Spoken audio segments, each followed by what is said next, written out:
Hoje, essa pregação é muito interessante. Na semana passada, eu até comentei isso, eu estava num dilema sobre o que eu pregaria, porque eu estava com duas mensagens muito fortes no meu coração. Muito fortes mesmo. E aí conversei com a minha esposa, que é minha parceira de jornada, de ministério e tudo, e optei por pregar na semana passada, quem estava aqui lembra, Paulo e Silas, diante da cadeia, e aquele louvor que eles entoaram e tudo o que aconteceu. E a outra que estava guardada, eu tinha certeza que tinha que ser hoje.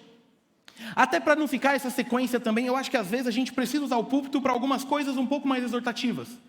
Hoje eu seria mais ou menos aquela tia chata. Você já teve uma tia chata? Tia chata é aquela que fala verdades de formas horríveis. Já teve uma tia assim? A minha tia está aqui de novo, ela não foi essa tia. Ela nunca foi, de verdade, se fosse eu falaria, ela nunca foi. Tia chata é aquela que chega no sobrinho que é gordo, dá uma camiseta e fala, só tinha essa. Não, pro seu tamanho não dá. Tia chata é aquela que vê que você pintou o cabelo e fala, credo. Mas no fundo, ela está dizendo uma verdade. Ela apenas é sincera demais. E aí o que eu quero trazer para a gente hoje, irmãos, eu não sei se você tem acompanhado tudo o que tem acontecido, quem conhece mais de perto, ou quem tem reparado a minha linha, você deve perceber que eu tenho algumas insatisfações com a igreja evangélica brasileira. Eu acho que a gente tem trilhado um caminho muito complicado. A gente tem perdido muito tempo com besteira. A gente tem tratado assuntos secundários como primários. A gente tem deixado essa questão da santidade um pouco de lado, na minha concepção. Eu acho que a gente trilha um caminho que, se a gente não tomar cuidado, seremos a nova Europa, que brincou demais com coisa séria e hoje passa por um esfriamento sem igual. Eu tenho professores que me deram aula no seminário, que estão na Europa como missionário. Irmãos, eles estão ralando muito para conseguir juntar 15, 20 pessoas por domingo. As grandes igrejas fecharam. E aí, eu estava pensando nessa questão do que nós temos feito com a fé e tudo mais. E aí teve um assunto essa semana que eu ouso dizer que foi a gota d'água para eu falar assim, ok, é esse o assunto que eu quero pregar. Tem um jogador muito famoso de futebol, brasileiro. Não vou dizer o nome. Você gosta de praia? Eu não gosto de praia nem mar. Não gosto. Eu prefiro o rio. Não sei, é porque o rio tem água doce. É que eu resolvi falar dos meus gostos, caso você me convide para ir a um sítio. Mas essa semana, mais um episódio bem interessante, para você ver onde o mundo chegou. O jogador famoso brasileiro, que eu não vou dizer o nome, parece que ele está com uma nova namorada, e a namorada está grávida. E aí, rolou um boato de que ele teria traído a namorada no dia dos namorados. O cara, quando erra, ele sabe errar. E aí rolou aquele negócio, se é verdade, se é verdade, se não é verdade, se é verdade. Aí ele foi lá e fez um post gigante, assumindo. E esse jogador, ele gosta de usar faixas de Jesus e tal. Nada contra, mas ele gosta.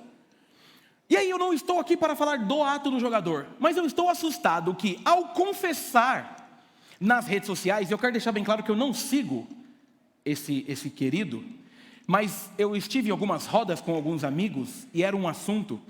Ao confessar, você não sabia se ele estava confessando um erro, ou se ele tinha ganho um prêmio. Mas alguém viu isso? Meu irmão, os comentários, era tipo, tamo junto, mano, você é o melhor, joga muito, tipo, parecia que o cara tinha, é sério, se você lesse os comentários, dificilmente você acertaria qual era a pauta. Dificilmente. E aí eu fiquei pensando sobre isso. Falei, Deus, a gente está vivendo num tempo tão complexo de verdades. O mundo está abrindo tanto aquilo que a gente não deveria negociar, que já está ficando estranho ser crente. Já está ficando estranho santidade. Porque, meu irmão, esse dito jogador influencia muita gente, principalmente a nova geração. Aí imagina o que a nova geração acha. Não, peraí, trair a namorada já não é tão errado. Não, peraí, ser um pegador não é tão errado. Não, peraí, ter um filho com cada mulher não é tão errado. E aí, se você me conhece, você está ligado. Eu não tenho crise nenhuma com esses caras, não, tenho não. O meu grande problema é quando essas coisas começam a entrar onde? Na igreja. O meu grande problema é quando a gente começa a perceber que isso pegou nossos corações. Irmãos, a gente vai ter que lutar contra uma coisa urgentemente. O mundo gospel é um lixo. O que o mundo gospel está fazendo com o evangelho de Jesus, irmão? Porque veja, a gente está vivendo um tempo tão zoado que os extremos estão tomando conta da igreja. Ou você não pode nada, ou você pode tudo. Só que o movimento hipergraça, o movimento Deus fofinho, está tomando uma proporção assustadora. O movimento gospel está fazendo com que os cantores gospel, agora eles estão usando os subterfúgios do Deus fofinho para ter uma vida largada. E ai de quem exortá-los. Porque se você exorta esse príncipe ou essa princesa de Jesus, você é um tirano. E está virando moda. Está virando moda a gente viver de qualquer jeito. Está virando moda a gente olhar para Deus como um velho fofinho, que está sentado numa nuvem branca e dizendo: ai que lindinho neném. Está virando moda. O grande detalhe é o quanto isso já pegou o nosso coração. Porque, meus irmãos, desculpa, e se você me conhece, você sabe que se tem uma coisa que eu não sou, é religioso. Mas esse ambiente de uma promiscuidade. Esses dias a gente estava, fomos num jantar bem legal, com a Natasha e com o Alan, também estava minha sobrinha e meu sobrinho, a gente voltou falando um pouquinho, em algum momento lá da conversa, sobre esse movimento gospel, de pessoas que são bem envolvidas com o movimento, e que têm uma vida zoada, mas que estão usando aqui o púlpito e o palco para falar e fazer coisas em nome de Jesus. E é por isso que estamos com falta de boas referências. Quem que você tem seguido? Quem que você tem ouvido? O que eu quero trazer hoje para a gente é justamente esse olhar para um cristianismo saudável, porque aqui, enquanto eu estiver aqui, eu vou lutar para que a gente seja saudável, para que a gente seja equilibrado. Sabe por quê? Porque os extremos estão usando as nossas vidas como moeda de troca, como prêmio. Quem nos leva? Os que não podem nada ou os que podem tudo? Os extremos pegaram todo o ambiente político e encaixaram goela abaixo em Jesus e dizendo: ou você é A ou você é B. E virou moda. E eles brigam. E uma coisa que eu tenho falado com alguns amigos, e nós perdemos a chance de usar isso aqui para falar de Jesus de Nazaré. Deixa eu te contar uma coisa. A gente está se conhecendo ainda, né? Mas político nenhum tem poder para mudar a tua vida. Seja ele da esquerda, da direita, do centro, do alto, do quinto dos infernos. Mas Jesus tem. O que eu quero trazer hoje é o quanto a gente tem cuidado dos nossos corações com aquilo que deveria ser inegociável. Com coisas que a gente não deveria estar tratando. Deveria ser pétreo. Para que a gente seja uma igreja saudável. Tem muita gente ferida aqui essa noite. Tem muita gente ferida com esse evangelho do pode tudo. Sabe por quê? Porque ele custa caro, irmão. Eu não vou mais na igreja porque só tem hipócrita. Agora eu vou para o funk. Tem um lugar que tem gente santa, é o funk, querido. Olha o nível de comparação. Não, na igreja só tem quem não presta. Aí você vai ver a vida da pessoa, está na balada. Se tem um lugar que tem gente que presta, é na balada. Case-se com alguém da balada.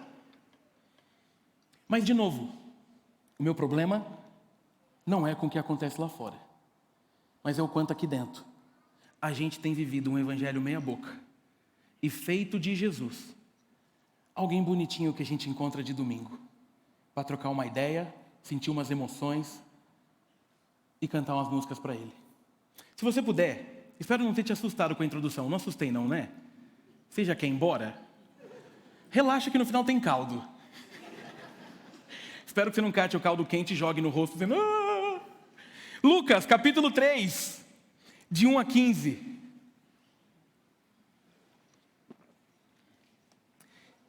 E o tema da minha mensagem de hoje é: que frutos são esses? Lucas, capítulo 3, de 1 a 15. Se você achou, diga achei. Se você não achou, diga me ajude. Se você não trouxe Bíblia e vai ler na tela, diga, estou pronto. Tem a meia dúzia de corajoso aí. Está todo mundo olhando para a tela, mas só 6 responderam. Podemos? Isso, NVI. Minha versão diz assim: no 15º ano do reinado de Tibério César, quando Pôncio Pilatos era governador da Judéia, Herodes, tetrarca da Galileia, seu irmão Filipe, tetrarca de Itureia e Traconites, e Lisânias, tetrarca de Abilene, Anás e Caifás exerciam o sumo sacerdote. Foi nesse ano que veio a palavra do Senhor a João, filho de Zacarias, no deserto. Ele percorreu toda a região próxima ao Jordão, pregando um batismo de arrependimento para o perdão de pecados. Como está escrito no livro das palavras de Isaías, o profeta: voz do que clama no deserto, preparem o caminho para o Senhor, façam veredas retas para Ele. Todo vale será aterrado e todas as montanhas e colinas niveladas. As estradas tortuosas serão endireitadas e os caminhos acidentados, aplanados. E toda a humanidade verá a salvação de Deus. João dizia às multidões que saíam para serem batizadas por ele: raça de víboras, quem lhes deu a ideia de fugir da ira que se aproxima? Deem frutos que mostrem o arrependimento. E não comecem a dizer a si mesmos: Abraão é nosso pai. Pois eu lhes digo que destas pedras Deus pode fazer surgir filhos de Abraão.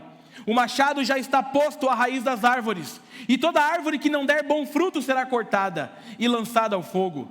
O que devemos fazer então? Perguntavam as multidões, e João respondia: quem tem 2 túnicas, reparta-as com quem não tem nenhuma. E quem tem comida, faça o mesmo.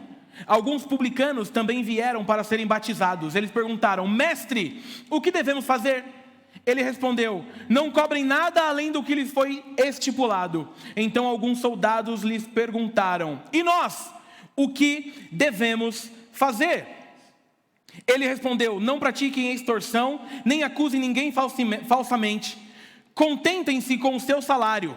O povo estava em grande expectativa, questionando em seus corações se acaso João não seria o Cristo. Amém? Louvado seja o nome do Senhor pela palavra dele, que tem esse poder por si só de nos constranger. Queridos, esses dias eu estava num encontro de pastores com o pastor Claudemir, aqui na cidade de Guarulhos, e a gente ouviu uma pregação sobre esse texto, nada mais, nada menos do que por Hernandes Dias Lopes. E ele usou esse texto para falar sobre mais uma questão pastoral, voltada aos pastores. E pastor, eu tive uma crise preparando essa pregação, porque eu me lembrei da explicação que ele deu do começo do texto, e eu não teria como explicar igual Hernandes Dias Lopes, porque ele sabe os detalhes dessas pessoas do começo do texto, mas também não tem a ênfase que eu quero. Para a gente pegar um pouco do contexto, após essa descrição toda dos poderes dessa época, João aparece na narrativa e ele toma uma iniciativa que revela o plano de Deus. Embora a gente está num tempo aqui em que César ainda reina nesse mundo histórico, onde Lucas está registrando, Deus continua tendo todo o controle do mundo naquele tempo. Ainda que fosse difícil, ainda que fosse ruim, não havia aqui profetas. Irmãos, veja, João está começando algo depois do famoso 400 anos de silêncio. João vem depois daquele momento onde alguns ousam dizer que Deus se calou. Não há profeta mais para o povo, não há ninguém mais que fale. A política está vivendo um caos, a religião está sempre corrompida, vivendo apostasia para todos os lados. Todos os liberais saduceus dominam o templo. Os hipócritas fariseus colocam fardos e mais fardos sobre os ombros. As pessoas são performáticas. Elas não percebem o detalhe daquilo que Deus era, mas vivem a religião meia boca. Ou seja, eles faziam da religião o domingo. Eles faziam da religião a ida ao templo. Não tinham um contato com o eterno. O que tinha era muito mais algo de amostrar. Então nós estamos diante de um cenário caótico.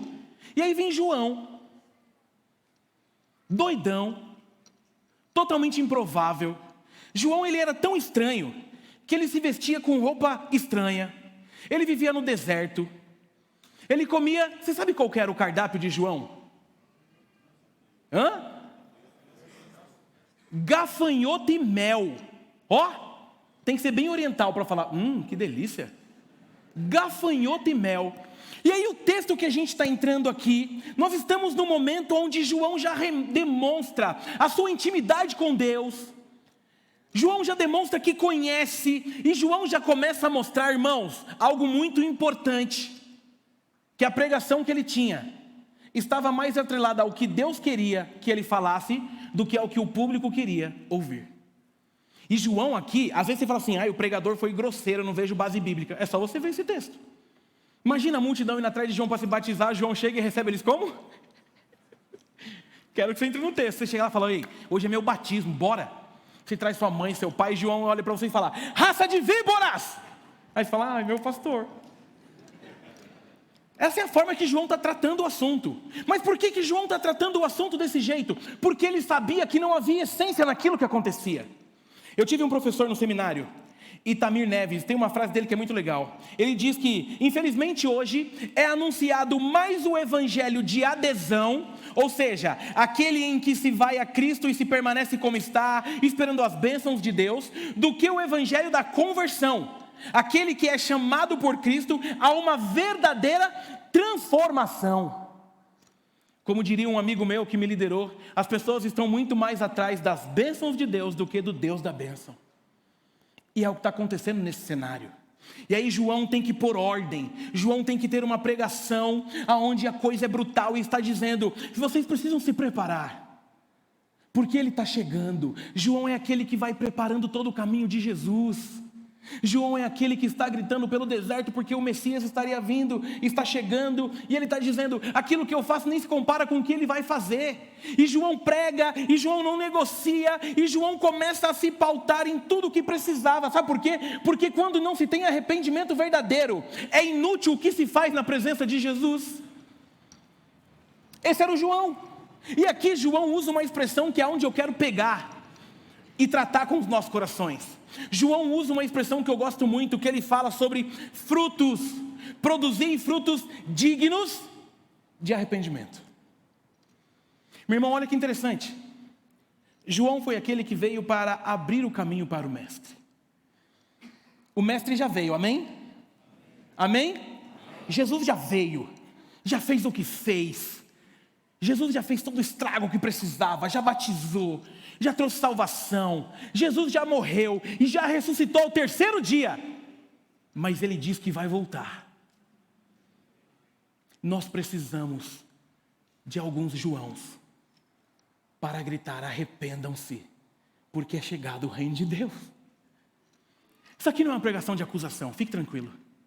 Mas isso aqui é uma pregação de uma reflexão sobre frutos do arrependimento que não podem ser negociáveis. Essa pregação é para mim, é para você. Sobre um evangelho sério. Porque, meu irmão, o final disso tudo aqui, deixa eu te contar, é Jesus voltando e resgatando a igreja dele. Vida de santidade não vai ser mais negociada em nome de Jesus. Amém? O que eu quero então frisar, e aí me permita, porque eu quero passar por alguns textos, olhando para um lado mais homilético, talvez não seja algo tão nessa performance da pregação, mas eu preciso te mostrar um caminho que Deus ministrou ao meu coração, sobre o que Ele espera de nós, sobre o que é um fruto de arrependimento, para que a gente comece a entender com clareza aquilo que Ele espera, e não aquilo que queremos, porque o nosso coração é enganoso. E a primeira coisa que eu quero deixar para o seu coração sobre esse ciclo do arrependimento, olhando para João gritando, gerem frutos de arrependimento, todo arrependimento só é verdadeiro quando nós somos confrontados pela palavra de Deus. Irmãos, está na moda um monte de gente querer te dizer o que pode e o que não pode, ou aliviar o teu fardo sobre pecados. Se está na palavra, deixa eu te dizer uma coisa, é pecado e ponto. O pastor pode amaciar o texto, ele pode fazer o que ele quiser. Cara, o pastor Claudemir deu uma palavra aqui na quarta-feira, e ele falou um negócio que é incrível, a gente tem que repetir sempre. Ele vem tratando o assunto de Atos, quarta-feira agora é o último, se você puder venha. E ele falou para a igreja, irmãos, Deus tem compromisso com a palavra dele, e não com o pregador.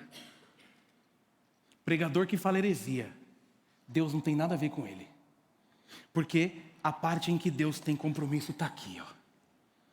Deixa eu te dizer uma coisa, não existe a menor possibilidade de um arrependimento gerar fruto se você não for confrontado com isso aqui, ó. Então não é o que eles estão dizendo, é o que Deus já disse. Está na moda amaciar alguns pecadinhos. Virou moda. Porque Deus é bondoso. Nós confundimos bondade com imbecilidade. Porque deixa eu te lembrar de uma coisa, o mesmo Deus bondoso que essa teologiazinha está usando, é um Deus que é santo e que é justo. Se Ele falou, está falado, e não importa. As doutrinas bíblicas são pétreas sobre o nosso coração. Amém, igreja? Então ou a gente começa a perceber o que está acontecendo, ou nós teremos problema. Nós não negociamos com a Bíblia. E aqui eu quero ser muito sincero com você, aquilo que a Bíblia diz é o que é. Por exemplo, não existe esse negócio de ficar tentando fazer barganha com Deus, está na moda. E se você veio de uma igreja assim, eu respeito, mas aqui nós não fazemos. Porque nós entendemos, quando a Ana fez uma fala que eu achei brilhante. Não é sobre dízimo e sobre oferta, é sobre entregar quem você é. Porque a Bíblia diz que o que Jesus quer é o nosso coração e não o nosso dinheiro. Mas quem já tem o coração em Jesus, o dinheiro é só um detalhe. Irmãos, existem coisas que nós estamos vivendo que não precisam ser vividas, porque a palavra já falou o que é e o que não é. Então, eu vou dar um exemplo. Coitadismo gospel, não pega. Porque virou a moda. A gente quer exemplificar os nossos pecados baseado nas coisas ruins que acontecem. O primeiro fruto do arrependimento é que quanto menos você conhece isso aqui, menos você consegue ter uma vida de santidade. Porque qualquer pessoa pode falar um monte de besteira e você dizer amém. Olha que interessante. E aqui não é uma provocação direta. Porque hoje a gente tem que tomar cuidado com o que diz e com o que não diz. Olha que parada, só para você entender. Você acredita que a igreja de Jesus, sendo de Jesus mesmo, Jesus tem poder para transformar qualquer vida, sim ou não? Sim. Concordamos nisso? Sim? E não importa o seu problema, amém? E que se a igreja é de Jesus, a métrica daquilo que é feito ou não é dele, amém? Olha que interessante, para não sermos confrontados diretamente com a palavra, a nova moda é criar igrejas específicas que não tratam sobre certos assuntos. Desculpa, irmão, desculpa o que eu vou dizer, mas quando alguém cria uma igreja dizendo igreja inclusiva, ele não conhece a igreja de Jesus, porque mais inclusiva do que a igreja de Jesus não existe. O que eles estão querendo ser não é inclusivos, o que eles estão querendo fazer é mexer com coisas que a gente não deveria mexer. Sabe por quê? Porque não importa como você está vivendo, não importa, calma, não importa, pode ficar aqui, porque quem vai transformar você é Jesus, não sou eu. Talvez você falou assim, nossa, maior peso na igreja, né? Acabei de fumar um baseado. Continua vindo aqui, querido. Se aprofunda nisso aqui, para que você comece a ser confrontado e viva o verdadeiro arrependimento através da palavra de Deus. O restante é invenção de moda. Porque já vai ter uma moda na igreja do maconheiro. Aí já vai ter a igreja do cachaceiro, eu quero ver quem prega. E aí imagina a ceia. A ceia é torresmo com 51. Imagina. Aí você fala assim, hoje eu estou tão crente que eu vou tomar 4 ceias. E imagina só uma igreja igual a nossa aqui, para você ir para a cantina tem escada. Quem chega? Mas está na moda. Igreja disso, igreja daquilo. Não, a igreja é de Jesus. A palavra é de Jesus. E ela tem poder para confrontar. Então, meus irmãos, quando a gente diz que algo é pecado, não é porque a gente não gosta de você, mas é porque a gente prefere Deus. E ponto. O restante é invenção de moda, porque há numa esperteza do diabo, e o bicho é inteligente. Ele sabe que não adianta confrontar a gente com o mal, é sempre com coisa bonita, porque aquilo que eu já disse, vou repetir, aquilo que atrapalha a nossa fé, vem com cara de cristianismo. Como a gente não conhece a palavra, a gente cai. Já te falei, uma vez a gente foi fazer uma viagem missionária. Eu e a Ellen fazíamos muita viagem missionária enquanto a gente era jovem. Em especial porque a viagem era longa. E eu podia investir nos meus chavecos. O ônibus estava na estrada e eu dizia, que missionária linda. Eu falava, nossa, você é tão linda que se você pregar eu me converto de novo. Se você me beijar, então. Mas Ellen, sempre crente, dizia, sai daqui, porque você é tão gordo que está em cima da minha perna. E era verdade. Porque eu tinha 165 quilos, ela não estava mentindo. E numa das viagens missionárias nós descobrimos que existia uma igreja que tinha um monte de pescador pescando, não pegava nada. Num belo momento eles foram puxar a rede e tinha um monte de peixe. Junto com os peixes, um pedaço de crânio de humano. Eu sentiria nojo de achar um crânio no meio dos peixes. Já pensou? Você falar, que legal, um crânio. Nossa, amor, morreu alguém aqui, a gente acabou de achar a cabeça, que bênção. O que fizeram? A Igreja Santa Cabeça. E não é zoeira. Se você já pegou a Dutra aqui em Cachoeira Paulista, tem a placa. Você nunca reparou, né? Repare quando você estiver na Dutra, Cachoeira Paulista ali tem a placa, Igreja Santa Cabeça. Imagina, assim, ok, cada um adora o que quer, mas Santa Cabeça. Tem um crânio lá, você faz, crânio. Crânio. Em nome do Pai, do Filho e do crânio, amém. Crânio divino. Se fosse assim, a cabeça de um santo, sei lá, achar a cabeça de Pedro, eu até perdoava, mas um crânio. Porque veio um monte de peixe com um crânio. Talvez só veio um monte de peixe porque os peixes estavam comendo o resto do crânio. Mas por não conhecer isso aqui, a gente está tentando achar um monte de coisa. Não tem como ter fruto de pecado. Não tem como ter fruto de pecado, não. Tem. Fruto de arrependimento. Se você não conhecer essa palavra. João 17:17 diz, santifica-os na verdade. A tua palavra é a verdade. Salmo 119:11. Guardei no coração a tua palavra para não pecar contra ti. Então, crentes queridos, se a gente não conhecer a Bíblia, nós seremos engolidos com ideologias. E aqui, para não ferir só um lado ou só o outro, a gente vai ser ferido com as ideologias da direita e da esquerda, deixa eu te contar. Porque ambos não estão preocupados com Jesus, mas estão preocupados em ter gente. Eles estão jogando redes para puxar gente. A ideologia de Jesus está na Bíblia. E ponto. Amém, igreja? Segunda coisa, do segundo fruto que eu quero deixar. Todo fruto, ele é gerado, todo fruto de arrependimento, ele é gerado com quebrantamento. Olha o que é quebrantamento. Eu peguei uma definição bem legal. Quebrantamento é um termo que geralmente é usado em contextos religiosos ou espirituais para descrever um estado de profundo arrependimento, humildade e contrição.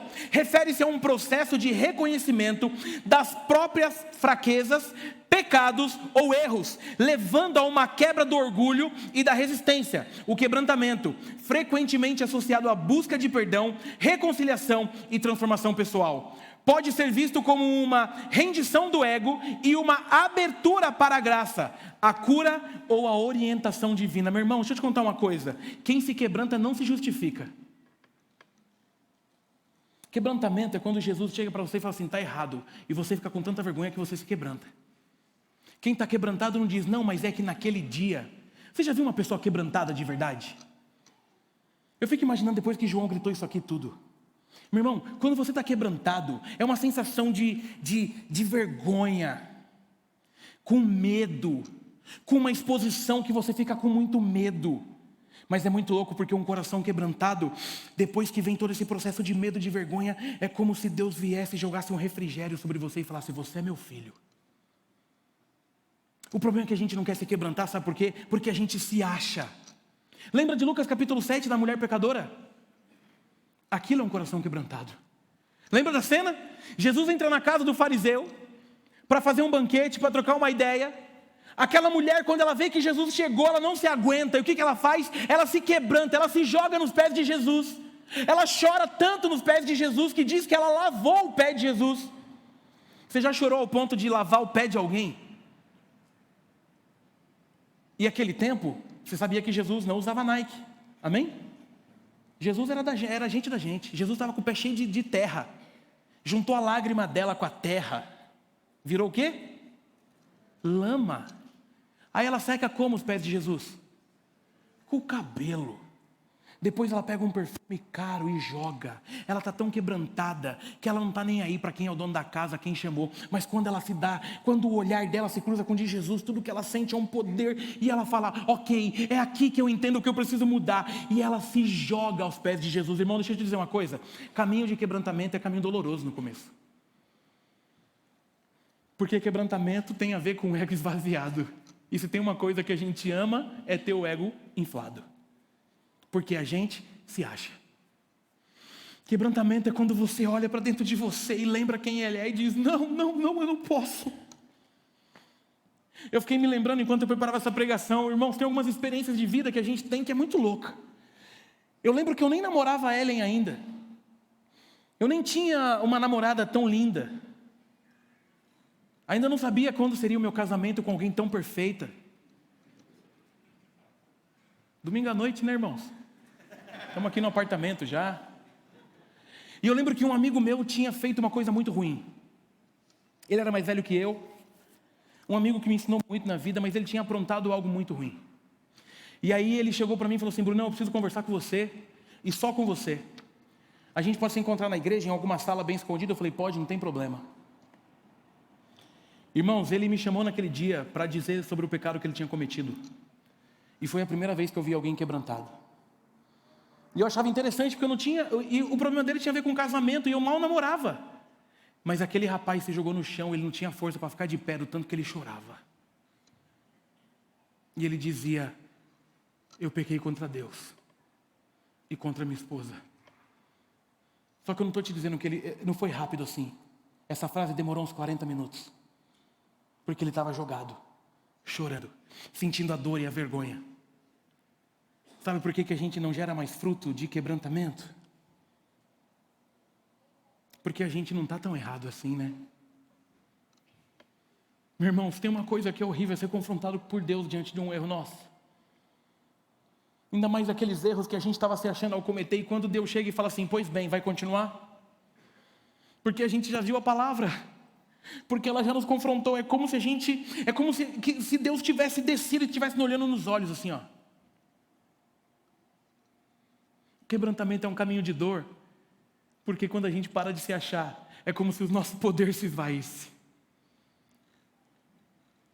Ou a gente se quebranta, ou nós não entendemos o poder que a palavra tem. Eu fico imaginando enquanto João gritava, raça de víboras, vocês precisam de frutos de arrependimento. Eu imagino aqueles que eram crente raiz mesmo, que estavam atrás de Jesus mesmo. Porque hoje em dia você tem que tomar cuidado com palavra de exortação, que senão você fere. As pessoas não se quebrantam, elas se chateiam. Elas nos procuram enquanto pastores para pedir conselho, para pedir ajuda, e dependendo do que você disser, você ainda chateia, porque ela não se quebranta mais. Porque quem é você para chamar a minha atenção? Mas o quebrantamento não. Eu fiquei me lembrando aqui, pastor Claudemir, do momento em que Davi é confrontado pelo pecado dele com Batseba. Meu irmão, que é um texto que eu vou pregar ainda um dia. Você acredita que por causa desse texto eu escrevi uma música? Você sabia que eu tinha uma música? Você sabia que eu cantava? Você sabia que a minha música está no Spotify? Sério? Eu tenho uma música que o Tiago Grulha gostou, gravou eu, ele e um amigo, chama Na Sua Cruz. O dia que eu pregar, Tiago, esse texto, você aprende ela. Aí cantei eu e você, ó. Era eu e o Grulha, agora eu e você, estou subindo. Você lembra de como foi aquela cena? O profeta Natan chega e fala assim, conta aquela historinha, eu vou dar um spoiler já, porque está na Bíblia. Ô Davi, rapaz, tinha um cara pobre que só tinha um cordeirinho. Aí o cara do lado dele, que era rico, tinha um monte de cordeirinho. Mas quando ele recebeu uma visita, ele mandou matar o cordeirinho do pobre. O que Davi faz? Bora matar esse idiota. Aí Natan fala, bora? Você, o idiota. Você tinha tudo e pegou a esposa do Urias.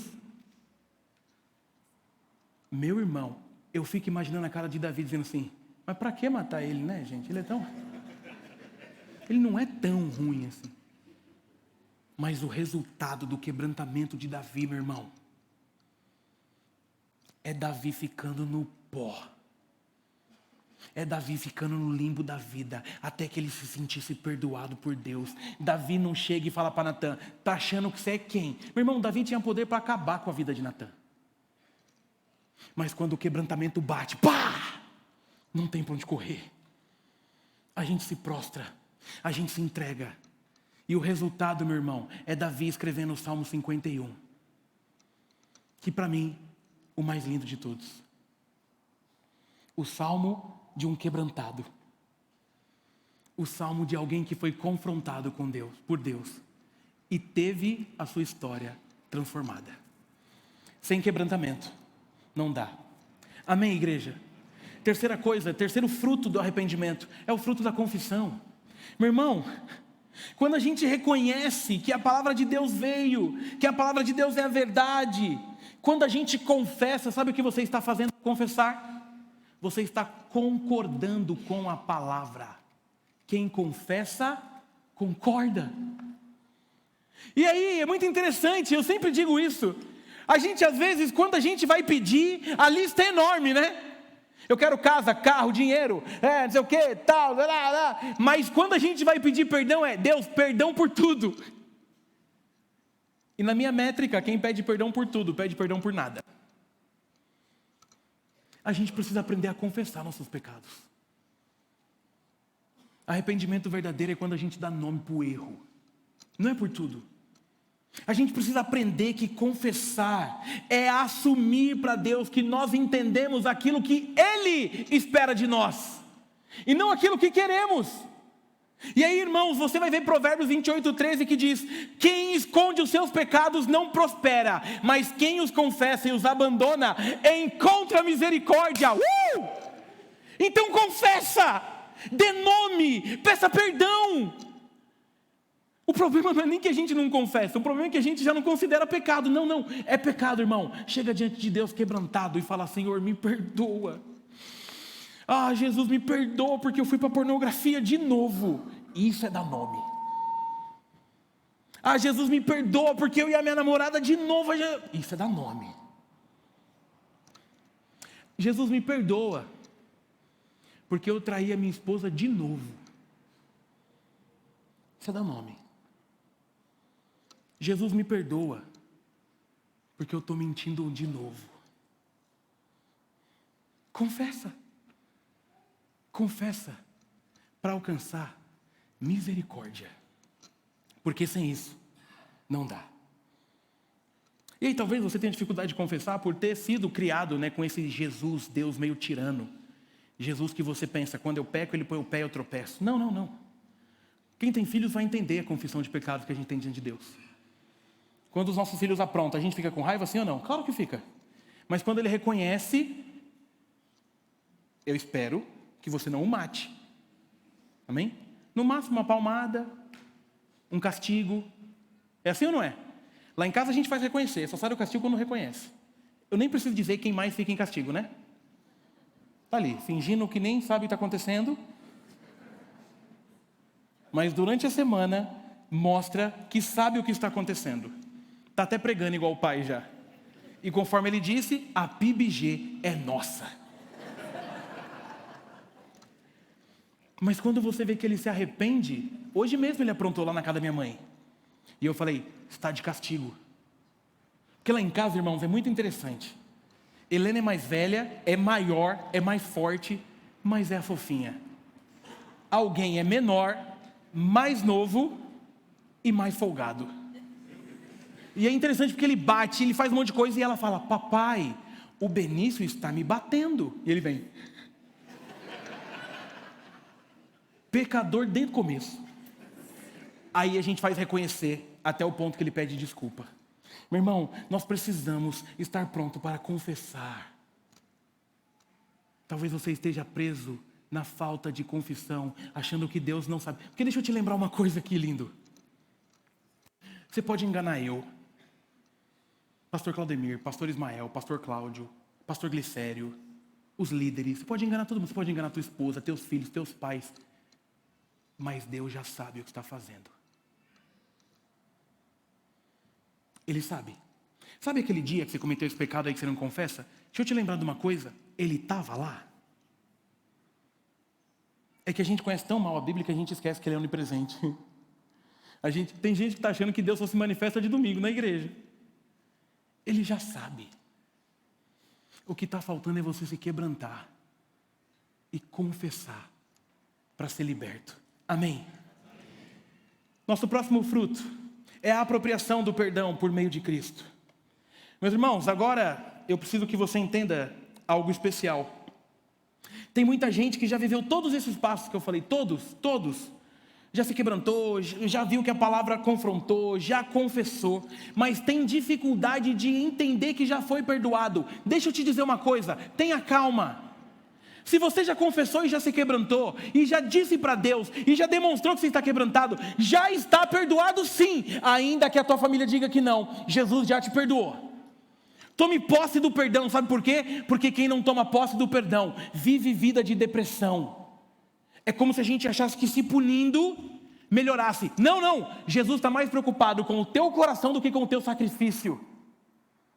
Essa semana de novo eu vi uma cena, né? Um jogador do Corinthians que não fazia gol há muito tempo, que aliás está na moda, jogador do Corinthians não fazer gol há muito tempo. Fez um gol, acho que na quarta-feira, contra o Santos, só para constar. Terminou o jogo, o que ele fez? Atravessou o campo de joelhos. Não estou menosprezando a fé do jogador, tá bom? Mas eu fico imaginando que Deus que acha graça em alguém que atravessa o campo de joelhos. Até porque teve jogo ontem e ele não marcou nada de novo. A gente precisa entender que confessando e se quebrantando, o perdão está garantido. Já estava lá na cruz. Jesus morreu por aquele pecado que você ainda vai cometer. Aproprie-se do perdão essa noite em nome de Jesus. E se você estiver preso em depressão por falta de perdão, que essa noite a vida volte ao teu coração. Você já foi perdoado, se foi quebrantado e confessou. Amém, igreja? Não existe peso sobre isso. O que acontece é que o movimento humano, ele gosta de nos aprisionar. O movimento da religiosidade gosta de fazer você se sentir horroroso. É que nem aquelas igrejas, eu já falei isso, que acham que a ceia do Senhor é um lugar de condenação. Já viu gente assim? Gente que acha que se tomar a ceia em pecado morre. Já viu gente assim? E se tomar a ceia em pecado morre, sim ou não? Vocês estão bem convictos. Sim ou não? Por que não? Porque senão morreríamos todos. O detalhe não é se eu ainda peco ou se eu não peco. O detalhe é se os pecados estão confessados e entregues na mão de Jesus. Olha aí, tem um texto. Olha que texto lindo. Salmo 32. Olha o que diz o Salmo 32. Você não precisa nem ler. Se você quiser, feche seus olhos. Não sei, mas olha o que diz. Bem-aventurado aquele cuja iniquidade é perdoada, cujo pecado é coberto. Bem-aventurado o homem a quem o Senhor não atribuiu iniquidade e em cujo espírito não há dolo. Enquanto calei os meus pecados, envelheceram os meus ossos pelos meus constantes gemidos todo dia. Porque a tua mão pesava dia e noite sobre mim, e o meu vigor se tornou em sequidão de estio. Aí olha isso, confessei-te o meu pecado, e a minha iniquidade não mais ocultei. Disse, confessarei ao Senhor as minhas transgressões, e tu perdoastes a iniquidade do meu pecado. Sendo assim, todo homem piedoso te fará súplicas, e em tempo de poder encontrar-te. Em tempo de poder encontrar-te. Com efeito, quando transbordam as muitas águas, não o atingirão. Tu és o meu esconderijo. Tu me preservas da tribulação e me cerca de alegres cantos de livramento. Instruir-te-ei e ensinarei o caminho que deves seguir, e sobre as minhas vistas te darei conselho. Não seja como o cavalo ou a mula sem entendimento, os quais com freios e cabrestos são dominados, de outra sorte não te obedecem. Muito sofrimento terá de curtir o ímpio, mas os que confiam no Senhor, a misericórdia o assistirá. Alegrai-vos no Senhor e regozijai-vos, ó justos, exultai-vos, vós que sois retos de coração. Meu irmão, o texto aqui está dizendo que quando a gente não confessa, é como se a gente vivesse com um peso, mas ao confessar a gente recebe perdão. Ao dar nome, nós somos libertos. 1 de João 1,9 diz, se confessarmos os nossos pecados, Ele é fiel e justo para perdoar os nossos pecados e nos purificar de toda injustiça. Confissão é caminho de vida. Confissão é caminho de libertação. Esse é o Deus que a gente acredita que está aqui. O Deus que depois de ouvir a oração de Davi pedindo perdão disse: Davi, continue meu filho. Um Deus que ouviu depois de Pedro dizer que estava arrependido disse: Pedro, continue meu filho. Um Deus que depois que teve esse encontro com aquela mulher de Lucas capítulo 7, que nem tem nome, é chamado de pecadora, disse: vá em paz e não peques mais. Aproprie-se daquilo que já foi deliberado sobre a tua vida na cruz do Calvário. O sangue de Jesus foi vertido inclusive pelos pecados que você ainda vai cometer. Amém, igreja? Confesse e alcance a liberdade do perdão. E a última coisa, o último fruto desse arrependimento que João estava gritando para aqueles fariseus, saduceus, para aqueles hipócritas, é o fruto do abandono do pecado. Meu irmão, a grande diferença entre arrependimento e remorso é justamente essa. É que quando a gente está com remorso, dói agora, mas amanhã a gente faz de novo como se não houvesse problema. Nós precisamos entender que aquilo que Deus está gerando não pode ser passageiro, tem que ser constante. É claro que tem pecados que a gente vai lutar mais, eu entendo, eu não estou dizendo que você vai sair daqui curado e perfeito, mas nós precisamos entender que nós temos que cuidar dos nossos corações, sabe por quê? Porque nós precisamos amar mais Jesus do que o nosso pecado. Nós precisamos amar mais a santidade dele do que o nosso prazer momentâneo. É tempo da gente começar a falar: Jesus, o Senhor sabe aonde pega o meu coração, me ajuda, eu preciso abandonar. E aqui, irmãos, deixa eu te dizer uma coisa: quem não tem autoconhecimento não sabe contra quem está lutando. Eu sempre uso um exemplo. Eu falo assim: se você chegar aqui no meu gabinete e deixar 1 quilo de cocaína, pode voltar aqui 1 ano. Vai ter 1 quilo de cocaína, mais alguma coisa de poeira em cima e vai estar lá. Eu não mexo. Mas se você deixar no meu gabinete 1 quilo de Nutella, dizendo não mexa por 1 ano, eu vou dizer: é melhor deixar em outro lugar. Porque eu me conheço. O nosso grande problema é que nós ficamos brincando com coisa séria, pedindo perdão de domingo e repetindo segunda. Perdão de domingo e repetindo segunda. Deixa eu te dizer uma coisa, em especial para você que é homem, olha aqui para mim. Esse vício de pornografia já deu. Ah, mas é impossível. Deixa eu te dizer uma coisa.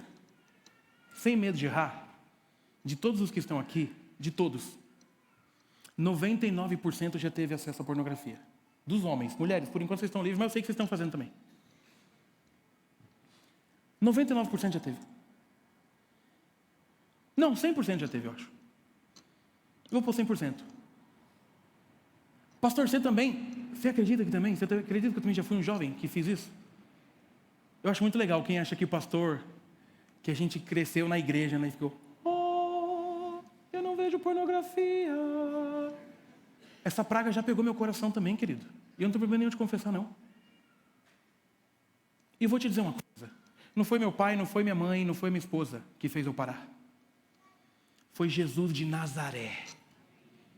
No dia que ele falou para mim assim: o que você está usando para brincar é criação minha. Quando a gente é quebrantado. Não estou dizendo que pode ser que você faça de novo. Pode ser que faça. Mas o abandono do pecado começa a fazer parte da jornada. Aí talvez você diga assim: ah, Brunão, mas é muito difícil, né? É difícil, eu não estou aqui. O pregador tem que tomar muito cuidado para não querer fazer da vida do outro a facilidade que nem ele vive. É difícil. Mas há um poder em Jesus que faz com que você abandone qualquer pecado que você chegou aqui cometendo todos os dias. Amém, igreja? Talvez você está namorando e está dizendo assim: não, então a gente transa, porque você sabe, né, Brunão? A gente já transava. Está errado. Quero que se dane o que você fazia antes. Está errado. Não, mas é porque o corpo pede. Vai correr, filho. Vai para academia. Vai estudar. Sei lá. Você troca o sexo com a namorada por quê? Vai jogar videogame. Está nervoso porque agora você quer ter uma vida de santidade? Baixa um jogo de tiro e fica atirando na parede. Troca a pornografia por alguma coisa que você goste. Porque também tem uma coisa que eu gosto de dizer, né? Às vezes a gente quer espiritualizar tudo, né? Aí a pessoa tem prazer na pornografia. Você fala, não, vai ler a Bíblia. Ah, é super igual. O mesmo, é super igual. Não. Vai, sei lá, sai com os amigos. Ou a gente começa a abandonar, ou ele nos domina. Irmãos, é tempo de uma vida de santidade. Ou a gente começa a mostrar que Jesus faz parte da parada, ou tem algo errado. E aqui, deixa eu te dizer, não adianta terceirizar para o diabo não, tá bom? Porque o diabo ele só oferece, quem escolhe somos nós. Aquele derrotado, ele já sabe que ele está derrotado e tudo que ele quer é levar você para a derrota junto com ele. Só. Mas não é o diabo. Se você chegou aqui e pensando assim, nossa, quando eu chegar em casa eu vou confessar e vou dizer que é o diabo. Não foi, quem fez foi tu. Porque tem gente que mente tanto que se o diabo aparecer e falar assim, não fui eu. Ele vai falar, não fui eu. Nós escolhemos pecar todos os dias. É tempo de lutarmos contra aquilo que nos afasta de um Deus santo e poderoso. Esse Deus que estão dizendo ser fofinho é santo, santo, santo, santo, santo, santo. E sobre ele não há qualquer tipo de iniquidade. Para concluir, Jesus ele não nos chama simplesmente para parar de fazer o errado. Não.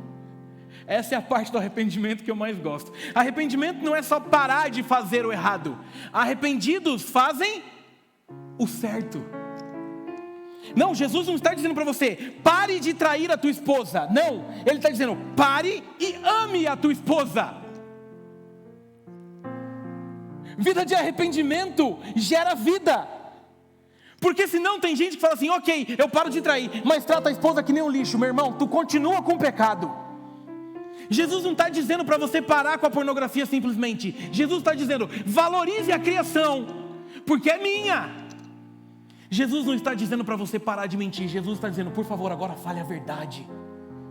Porque coração arrependido gera fruto. Porque coração arrependido, por onde ele passa, ele impacta. Não é sobre pare de roubar. É, agora faça igual Zaqueu e devolva. Pegue aquilo que você conquistou com roubo e distribua. Sim, é isso. Porque o caminho do arrependimento mostra que existe um novo altar no nosso coração. Altar que nós descemos e Jesus assumiu. É muito legal ser crente.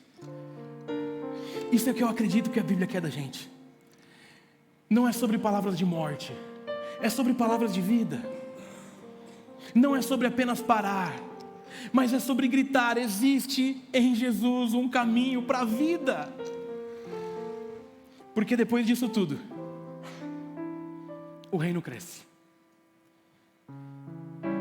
2 Crônicas 7,14 diz, se o meu povo que se chama pelo meu nome, se humilhar e orar e me buscar, e se converter dos seus maus caminhos, o que ele vai fazer?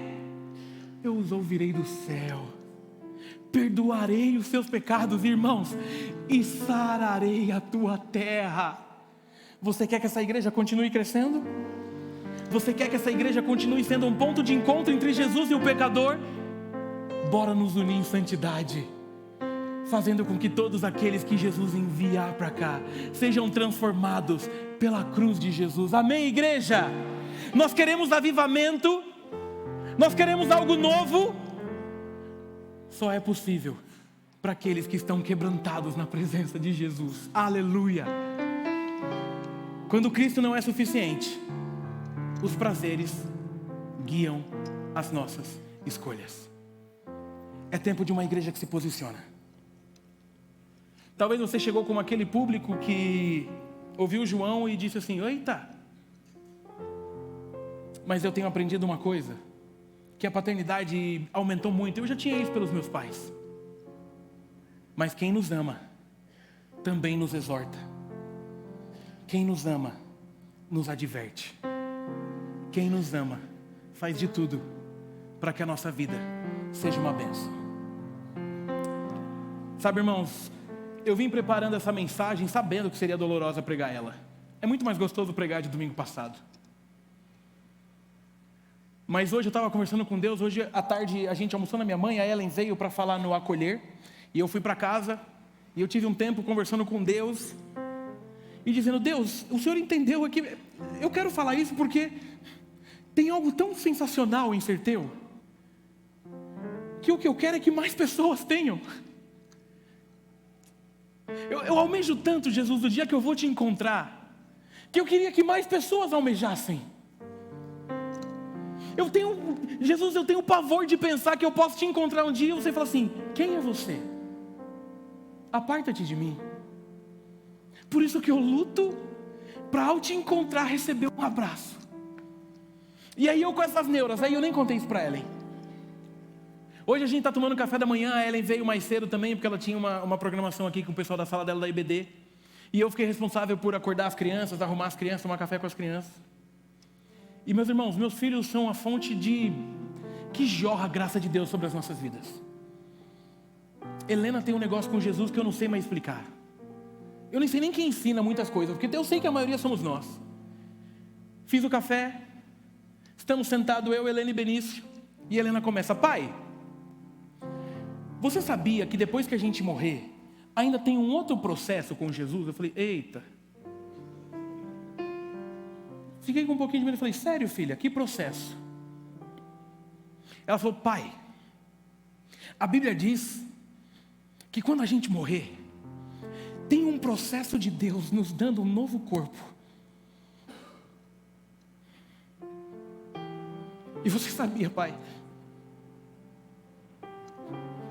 que nesse novo corpo, a gente não vai ter mais dor, pai? Eu falei, sério? Ela falou, pai, você sabia que no novo corpo a gente não vai chorar mais, pai? Vai ser assim com ele. E aí a gente vai encontrar ele com esse novo corpo. E a gente vai ficar com ele para sempre, pai, sem se machucar. Eu já não sabia se eu tomava café, se eu dava glória, se eu pulava da sacada e voava. Eu falei, filha, é isso. Eu não estou usando isso aqui para te acusar, não. Eu estou usando isso aqui para que a gente se conserte. E para que a gente se prepare. Não é sobre hoje. Não é sobre amanhã. Mas é sobre o dia que estaremos face a face na presença dEle. Não é sobre agora. Não, não. Essa luta não é agora. Ela começa agora, mas ela vai terminar no dia que Ele pegar e limpar assim e falar, acabou. O que eu quero é que a gente busque santidade. E não é porque eu sou o pastor. É porque eu tenho entendido que quanto mais perto dEle, mais parecido com Ele eu quero ser. Porque na minha cabeça, aqueles que vivem de qualquer jeito não estão perto de um Deus tão santo. Eu quero honrar minha esposa, porque eu honro Ele. Eu quero honrar meus filhos, porque eu honro Ele. Eu quero honrar essa igreja que Ele disse para mim, cuida, porque eu honro Ele. Eu quero muito me encontrar com Ele um dia e Ele falar, rapaz, na PBG foi muito legal, né? Eu falar, Jesus, foi muito legal. Nossa, Jesus, eu nem imaginava que ia ser tão legal. E Ele me abraçar assim e dizer, agora curte aqui. Isso aqui não é para te acusar, não. Isso aqui é para te libertar desse caminho que tem cara de Jesus, mas não tem cruz. Amém?